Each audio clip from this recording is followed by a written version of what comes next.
spacing no longer an issue for Ryuki, and despite these terrible prize cards, he's going to fight his way through this game. Phantom Dive KO, now just has to figure out where he would like to put these 6 damage counters.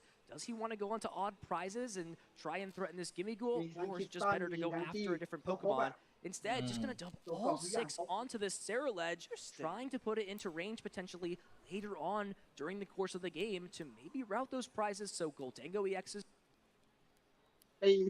ชาร์ปโกวางชาร์ปโก well, as we do แล้วก็ see เคย Grant ต่อมา does ตี slam ชาร์ป down โก that วางโซ Marvin, เพจ so we'll be able to find Big an Energy loop. Search Pro. It was in the hand for a while. We saw that, you know, Grant could have played it during any of those turns, but recognizing, no, I want to play it during the turn where I need it the most, so saving it as essentially an out from Arvin to find the kill on the Dragapult. Very heads up from Grant. It's lost a lot of its value at this point. So many of the energies have been grabbed. It's just a glorified earthen vessel grabbing 1 more energy than normal from a non-A-spec item. It doesn't feel great, but at least you're getting use out of your 1 inclusion A-spec in your deck. We've yet to see coin bonus. That will be the first. Those 2 Goldango EX are still stuck in the prize cards here. So if Grant can't find something like a Night Stretcher to bring back one of these Pokemon from the discard pile, that means the Gimme Ghoul could be in danger the following turn, and even searching it out could be difficult thanks to there being no Genesect EX in play yet.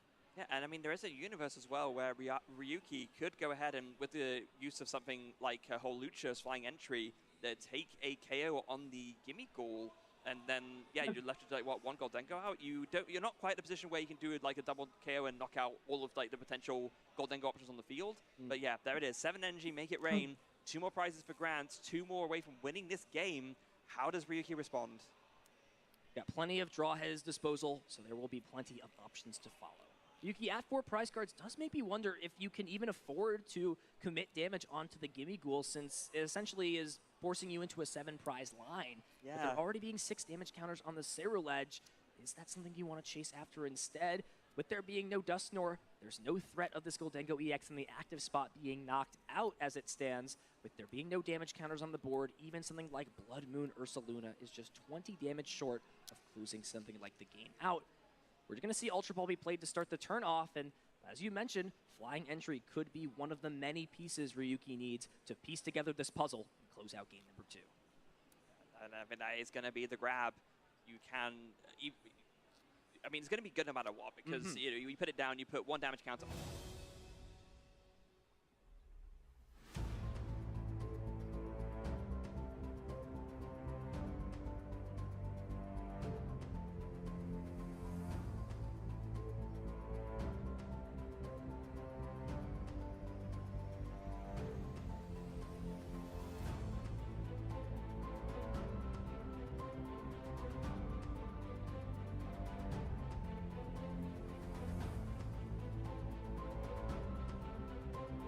No longer an option. We'll see Flying Entry be used. 10 damage onto both bench Pokemon Grant has in play. Yet to see these recon directives. Is there an Iono for disruption? Does find one. It looks like maybe at the bottom of the deck, so is there another copy or potentially a different supporter card that Ryuki wants to use this turn? Yeah, I mean, Boss's Orders could be something if you want to just, you know, bring up the Sarah Ledge that way. Ideally, you could do it like a counter catcher there. There's the Boss's Orders in hand, but though we can save that, has the counter catcher ready to go. So instead can go ahead and attach. Oh, is that the luxurious cape coming down? My goodness. And then the Iono as well for good measure. Wow. It looks Cape just protecting this Pokemon if there's something like Devolution, but it's really just Ryuki thinning that card out of the hand. Yeah. It's not going to get any value on bench Pokemon for the future of this game. Ryuki just doesn't want to draw into that card, so we'll go about doing that. Still has access to flip the script, another recon directive. Ryuki's doing what he can, despite his unfortunate circumstance, to fight back into this game. We'll see Ultra Ball continue to just thin the deck out. There's the Monkey Dory that's grabbed to the hand. Flip the script, recon directive. Ryuki's going to have a large hand to work with next turn, meaning that as long as the cards are essentially in the deck, they will be an option for Ryuki to put together some sort of plan. Yeah, just going to dig through as much as possible, just to really try and thin out the deck as much as possible to prevent any kind of option from not being available next turn. But as we already talked about, these Goldango decks, they don't really tend to play. It's either minimal or no hand disruption. And in Grant's case, there is no hand disruption. So this hand buildup is going to stay with Ryuki. And it's going to just be a matter now of, yeah, KO now can Grant find a way to close out the game and take these last 2 prizes to take us to a game 3. This is a super smart damage counter placement from Ryuki, deciding to put 5 damage counters on the active and 2 on the bench to make sure Blood Moon Ursaluna can KO one of these 2 Pokemon next turn. Even if you use Monkey Dory to heal off that active, you'll still be in range of a Blood Moon KO. And with everything else being there, this will really come down to if Grant can find the pieces this turn. He's got Cypher Maniac plus the Night Stretcher. So if there's a combination of double superior energy retrieval, right, needs 7 energy cards. If you have superior energy retrieval plus at least 2 cards to discard, or rather 3 cards to discard, you can use the first superior energy retrieval to discard 2 non-energy cards to grab 4 energy back.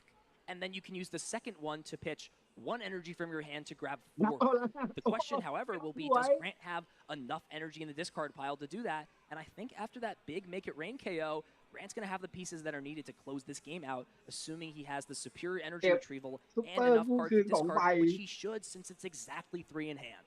So I think the problem is that you need 2 superior energy retrievals to get enough energy to get this right. So we got the Cypher Maniac right here. It was just played to stack the deck with 2 superior energy retrival.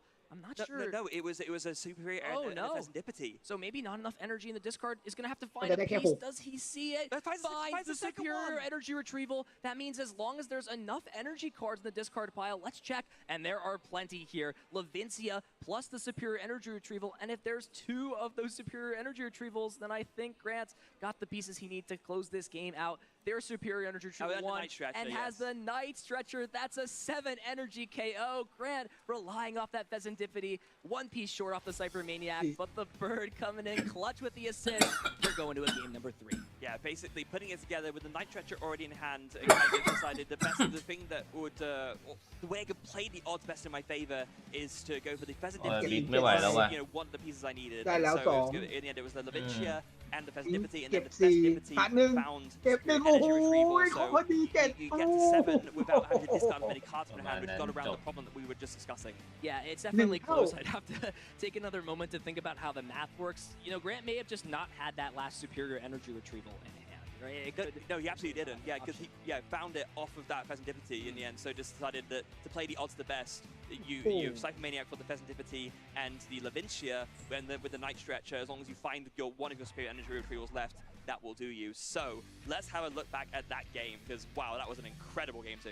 What a close game number 2 that was. เดี๋ยวจบคู่นี้สงสัยต้องไปแล้วว่าบิ๊กไม่ไหวแล้ว those prize cards, but still fought back. Fought time with that Maractus.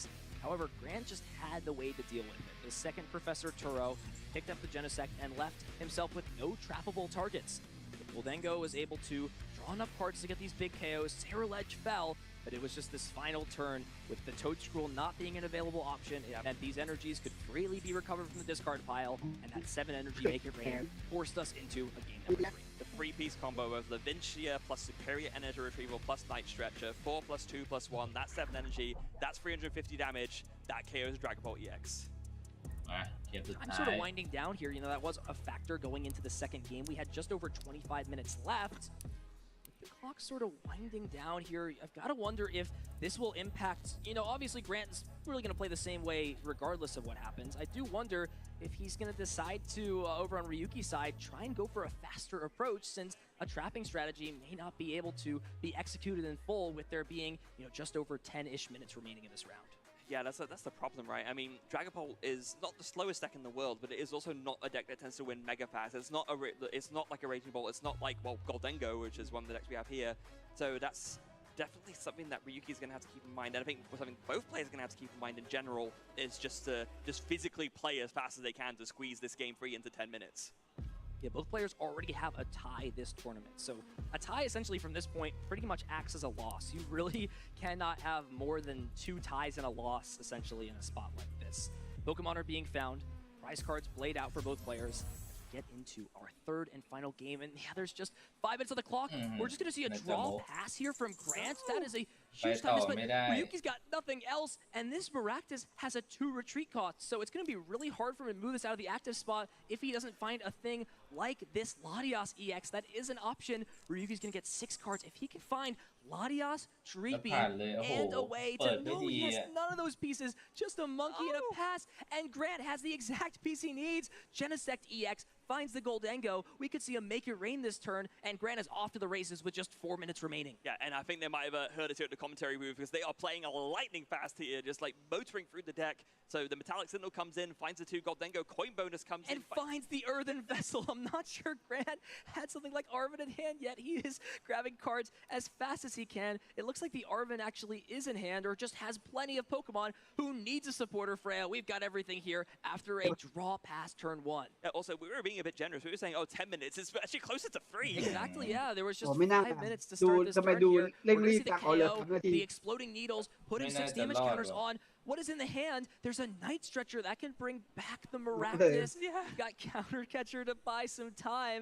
There's just 3 minutes Oh, remaining, my but friend. don't count Grant out of this game. Ryuki's going to have a lot harder time. He's going to do whatever he can, however, to ทางนู้น slow ขอ this 1 game แต้มแล้ว down. ล่ะ Even considering playing Research over Iono just to make sure there's plenty of basic Pokemon to hit the board. I guess so, but like the problem is like you're not going to play, rather you're not going to win this game by playing at this pace. Like if you're Ryuki, you got to be motoring through, and Ryuki's not motoring right now. Yeah, you know, you kind of wonder with how bad this start is going and with how poor your setup is, do you just try and, you know, within the confines of the game, delay as much as possible? Use this Maractus to just buy time. You've got 2 Dreepy prized, Freya. That means your setup is going to be lackluster when it comes to having a competitive game, especially with there being just 2 minutes remaining. You see him thinking about drawing. Grant's already got his card on the top of the deck. He's just going to keep drawing. Already has the air balloon. Grant's going to try and just power through these turns in 30 seconds or less. This may be the fastest Goldango turn I've ever seen, especially on commentary. Yeah, absolutely, it is. แต่ไม่มี I ตี think ว่ะ actually, small problem. I don't think Grant has enough energy for the KO. อ้าวเสม And อ yeah, that's it. The time is called, and Grant is just acknowledging, yeah, there's just going to be a tie. Yeah, looks like just not enough time to finish this match up. Grant Tumalo, Shen and big. Ryuki Okada, what a performance they put on. Back and forth, game 1 and game 2. You got to feel for Ryuki in that second game, just really did not have the pieces thanks to those Badu and the 1-1 Toadstool being prized. Was able to make it competitive. Grant had the pieces needed. Forced the 3rd game, but that's just sort of the issue right now in the Pokemon Well, TCG. Sometimes when you have so such that- back and forth, game 1 and game 2, there wasn't enough Sub time to po play out siya that na. game 3. I'm just so curious if we had more time, how that game ends up playing out. It feels a bit prescient, right? Because you were talking right at the start of this round about how there's a lot of ties in the field, and I จบ think ไป I เร็ว imagine อะ a lot of them, they probably played out very similarly to that. Yeah, I mean, neither of these players, you know, took actions that were overly within the time confines. It was just 2 really close games, and we just didn't have enough time for a 3rd game. Let's look back on that set because, you know, for this being a matchup, I'm sure these competitors have played time and time again. There were just so many dynamics put on display that show the intricacies of a matchup like this one. Yeah, this game 1 especially, we saw the big difference maker was Ryuki was able to slow down Grant so much with like the early Badus coming in, and then yeah, this really crazy turn with the Phantom Diver coming in as well. It was just, it made such a big difference to what Ryuki was able to do, and especially like shutting off the Slimewall colony, well, rather shutting off the items with the Slimewall colony, boss orders was all it took to win. And then in game 2, with Ryuki having no access to any of that, all of a sudden Grant was so much more free to get a really good setup and not really be scared of all these energies in the discard pile because he knew he could get them back at the right turn. And we saw the 3-piece combo there with the Make It Rain at the end of game 2. Yeah, Maractus made things competitive. It was that exploding needles, not the corner, that made things super competitive. It put those Pokemon in range, and this was looking to be an interesting game 3. Unfortunately, not enough time to close things out. Both players going to 4-0-2, so just a win or 2 away from advancing into the second day of competition, right? 5-1-2 is more than enough match points to make it in. However, it's going to be สวัสดีครับ tough please to really cement themselves คิดว่าวันนี้จบกี่โมง ส่วนตัวบอกว่า 10 โมงอะ if they want to be in this year's top. สาหัสเลยให้ตายเถอะ That's gonna be a tricky thing, right? You want to be in Ovid's position. You want to be going into like day 2 thinking I've won so many rounds day 1 that my top spot in that final phase, the top cut of the tournament is all but guaranteed. But these 2 players are really going to have to fight for it over these next few rounds if they want to make it there. In range, and There's plenty of action going on out in the field right now. We're wrapping up our 6th Swiss round. I'm interested to take a look and see what some of the matches have concluded, right? As you mentioned, one of our 6-0 players, 6-0 players playing Charizard. We've also got a couple other interesting inclusions. Ethan's Ho-Oh EX Armourouge is 6-0 at this tournament. That is something, you know, I'm a little bit biased towards my Pokemon. You know, I trained them, I brought them up. However, it was you, yeah. It is me, but as an Ethan fan, of course, myself, I have to be honest, it was not on my bucket list for at least opening this strong at this event. Wow. Who's piloting the Ethan Toe again? So it's Nathan Spry from Australia. Okay. So one of the few Australian representatives. Of course, Australia does still show up well in kind. They've had a great season. 2 finalist appearances at the International Championships, and now it could be an unlikely hero. Nathan, you know, not the biggest name from out of Australia, but he's looking to make a name for himself at this tournament. Yeah, I think a lot of the Australian players, no matter, I mean, Australia is a big country, but even so, the player base there is very tight-knit. They all like to help each other out, so it doesn't surprise me that we're seeing like a new Australian name also doing well at Worlds. เดี๋ยวจะ And มา this ส is รุป what we're ให้ talking ฟังอี about กที when ห it นึ่งส comes วัส to ดีค ties รั in the บ tournament. We only are having what appears to be 6 players เรา at ติดตามเกมกันได้ 6-0 at this แคสเตอร์ point. เวิร์ด There's นะครับ only, กับ or excuse me, there's only แล้วก็ 3 players at เปอร์มอน 6-0. There were อะไร 4 เปอร์มอน total, or rather, ดัต there เตอร์ were 8เบสนะครับผม total players at โอเคครับ 5-0 going เจ to อ this กัน round. ครับ But Joao lost the down pair to Cal Connor. Cal will be 5-0-1. Joao going to 5 wins, 1 loss.